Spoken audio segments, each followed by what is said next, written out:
Hey guys, Robert here. Just reading through this article about Final Fantasy VII Remake Part 3, and you know what?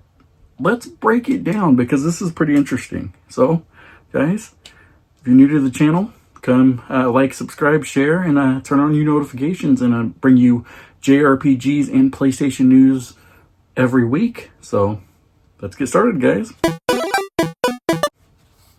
So, I was looking over this article from GamesRadar. It was interesting because Final Fantasy VII Remake Part 3, the director says that feedback can only go so far. The upcoming JRPG, though, should be a better experience, but the creative vision at Square Enix won't change. So, I was curious to know, what are your thoughts on that? I mean, do you think because, we saw how Rebirth ended, if you haven't played it yet. I may or may not give some spoilers, I don't know yet, based off of the article, but also there are a lot of mini games. So I know fans had a lot of, there were a lot of complaints about how many mini games, the mini games didn't kind of add to the story. It kind of took you away from it and then frustrated you, especially when you're getting trophies. And I know a lot of people say, hey, you don't have to play for trophies, and that's how fans are. But what's interesting in this article, though, is they say that the core theme, the core base, and the core vision has yet to come from the creative team. They really have to get the solid idea of what we want, what experience we want to create. It's not affected by fan, it's not affected by fan feedback at all. He said, our awareness is the way we look at this, that what we're aiming for is to make sure that the second game in the series is better than the first one. It's better experience, and the third game again should be a better experience because we know what people want and what they like. And furthermore, he adds and says, because it's an ongoing series of direct sequels, it's not like doing a service model game, although, of course, it's not exactly the same. Either way, it makes for quite a unique balance when it comes to dealing with feedback.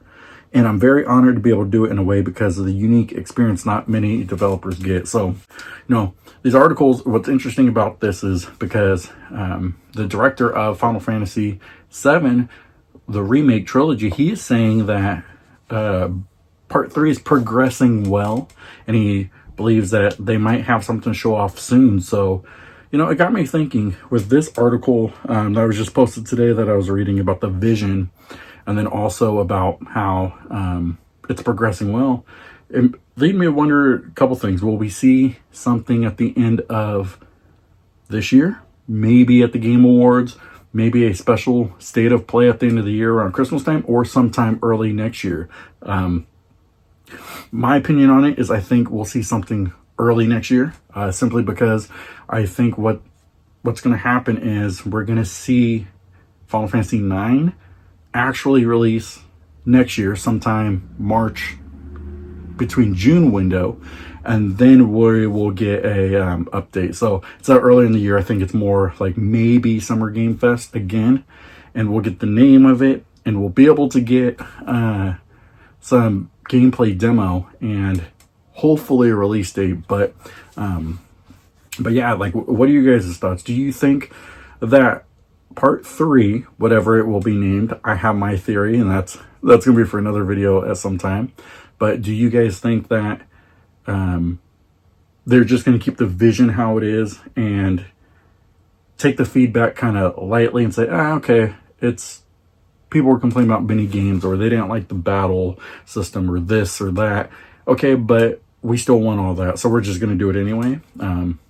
What are your thoughts on that? I think this trilogy, I really liked the remake. Rebirth was a really great game. I thought it was pretty awesome to have. I can't wait for the third one, but I feel like at this point, though, if they already completed the script right after the year that Rebirth came out last year, kind of in that general window, I mean, what else do you have?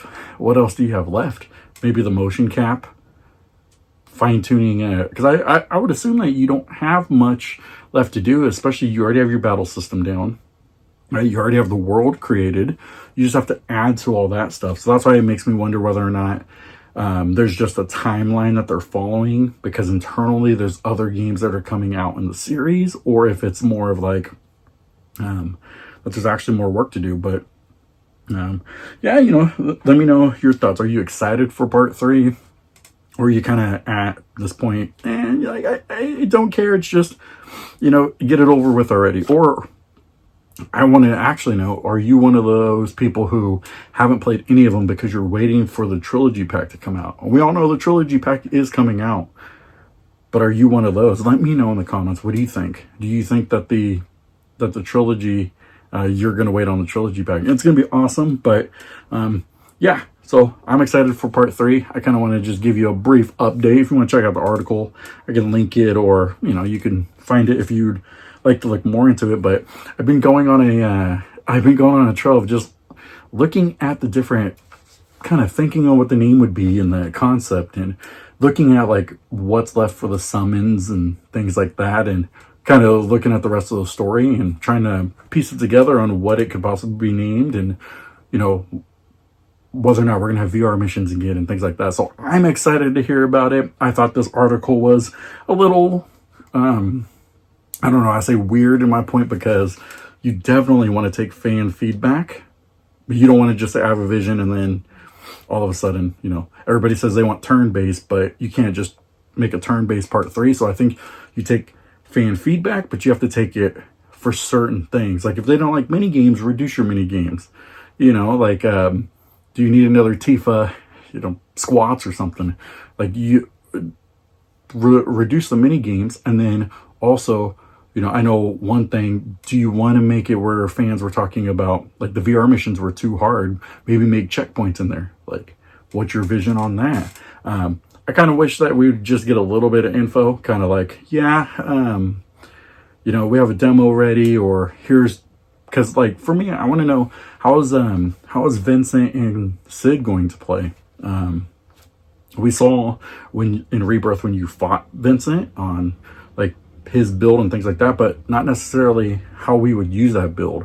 And same with Sid. Like Sid, he's gonna have the spear, but is he gonna revolve a lot around jump? How is he going to communicate with the rest of the characters? And you think now that you have 2 extra characters that you're playing with, like, we got to learn how to play with them at some point, like they did with the Yuffie DLC. I thought was brilliant, because you got to really understand how Yuffie played. They need to do something like that with Sid or Vincent. I don't think they will, because they're going to finish the 3rd game, but we need kind of a demo on what their builds are like so we can understand it and get hyped for the game. So yeah, so guys, that's about it. I could ramble on for another hour or so, but let me know what you guys think. Are you guys excited for part 3? Let me know if you're one of those to wait for the trilogy pack, and yet again, talk some more Final Fantasy JRPG news, something at some point. But while I'm on Final Fantasy 7, I just want to be able to talk about it. So thank you guys so much for watching. God bless you guys, and remember, keep gaming. Thanks, guys.